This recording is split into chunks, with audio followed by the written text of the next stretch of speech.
A estrutura do átomo. O modelo de Bohr.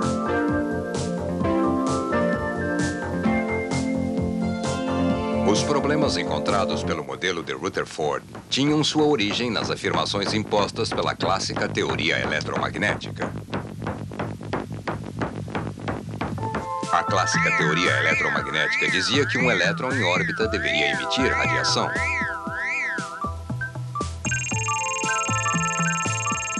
E previa que essa radiação mudaria a frequência quando o elétron perdesse energia. E, eventualmente, o elétron cairia em espiral para o núcleo, causando não se sabia o quê. Mas podemos ver com nossos próprios olhos que essa previsão era falsa. Alguns átomos brilham no escuro por emitirem radiação visível. Mas eles não mudam de cor, o que indicaria uma mudança de frequência. E eles também não explodem, desaparecem ou mesmo se autodestroem. Parecia que na sua tentativa de descrever a estrutura atômica, a teoria clássica nos levava a uma fronteira. Além dessa fronteira, as leis que descreviam algumas coisas deviam ser diferentes daquelas previstas por Newton.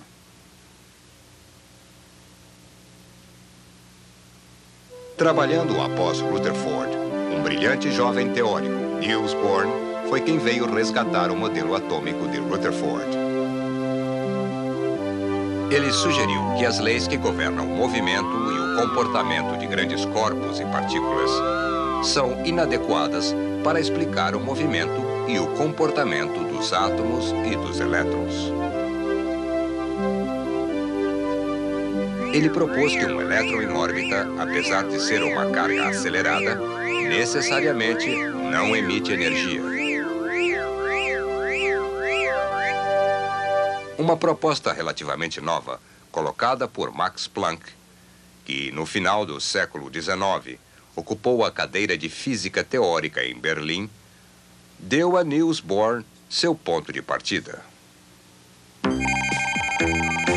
Planck propôs que a matéria, quando emitindo ou absorvendo radiação, não o faz de modo contínuo, como se tinha pensado, mas, ao contrário, em discretos feixes de energia. Cada feixe é chamado quantum. Bohr sabia que elétrons que circulam próximos ao núcleo em pequenas órbitas possuem menos energia do que os que circulam em órbitas maiores. Isto é porque um elétron próximo ao núcleo é mais fortemente atraído pelo núcleo do que outro mais distante.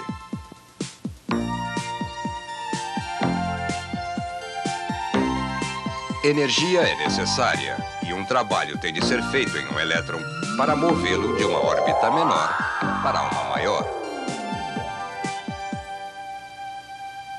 Bohr raciocinou que a diferença de energia entre as órbitas menores e maiores devia estar relacionada de algum modo com os discretos feixes ou quanta de energia de Planck. Isso levou Bohr a concluir que em volta de um núcleo de um átomo, um elétron pode ocupar somente certas órbitas precisas ou níveis de energia.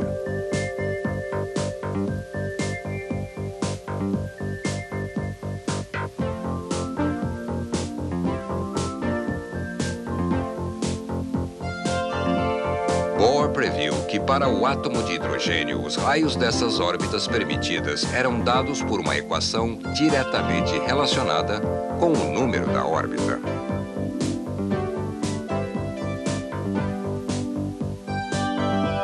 E porque o raio depende do quadrado do número da órbita, a distância para as órbitas sucessivas crescia rapidamente.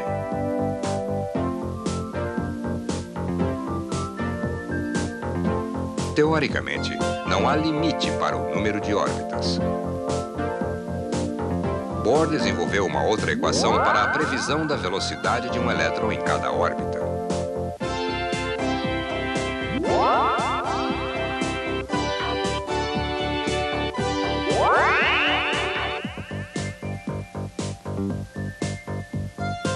E mais importante, Bohr descobriu um meio de calcular a energia do elétron em cada órbita. É uma função da velocidade do elétron e a atração entre o núcleo e o elétron. O que, como descreve a lei de Coulomb, depende do quadrado da distância entre eles. Usando esta fórmula, Bohr previu os níveis de energia para cada órbita permitida no átomo de hidrogênio.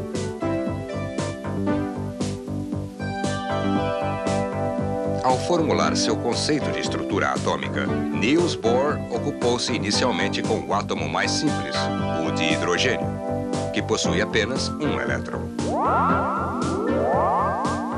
Ao calcular os possíveis níveis de energia dos elétrons em órbita, Bohr foi capaz de explicar as frequências específicas de radiação que podem ser detectadas quando o hidrogênio está sob constante bombardeio de elétrons em movimento. No conceito de Bohr, um elétron livre pode eventualmente colidir com um elétron em órbita. Tal colisão pode transferir energia para o elétron em órbita. A pergunta era, o quanto de energia seria necessária para que o elétron livre tirasse o elétron de sua órbita? O necessário seria a energia suficiente para superar a diferença entre essa órbita e a seguinte.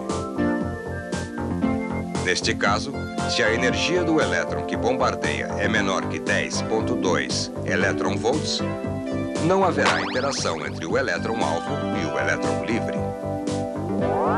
Mas um elétron com exatamente 10,2 elétron-volts pode dar toda a sua energia para um elétron em orbital, no estado estável, e saltá-lo para o primeiro estado de instabilidade, n igual a 2. O elétron livre escapará do átomo com energia zero. Um elétron não está limitado a um pulo para a órbita mais alta seguinte. Pode saltar para uma órbita mais distante, conquanto que o elétron livre que colide tenha pelo menos energia para igualar a diferença entre as órbitas em questão. Em todos os casos, qualquer sobra é retida pelo elétron livre. Se um elétron que bombardeia tem e transfere mais de 13,6 elétron-volts para um átomo de hidrogênio, o elétron em orbital é liberado do núcleo e o átomo fica ionizado.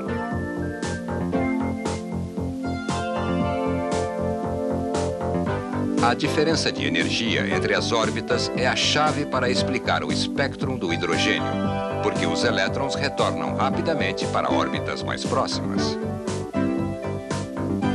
Bohr propôs que um elétron voltando para uma órbita mais baixa liberaria em forma de fóton um quantum de energia, que igualaria exatamente a diferença de energia entre as duas órbitas.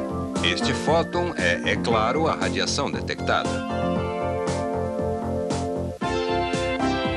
Para o átomo de hidrogênio, Bohr calculou a diferença de energia entre todas as órbitas permitidas e a frequência do fóton correspondente.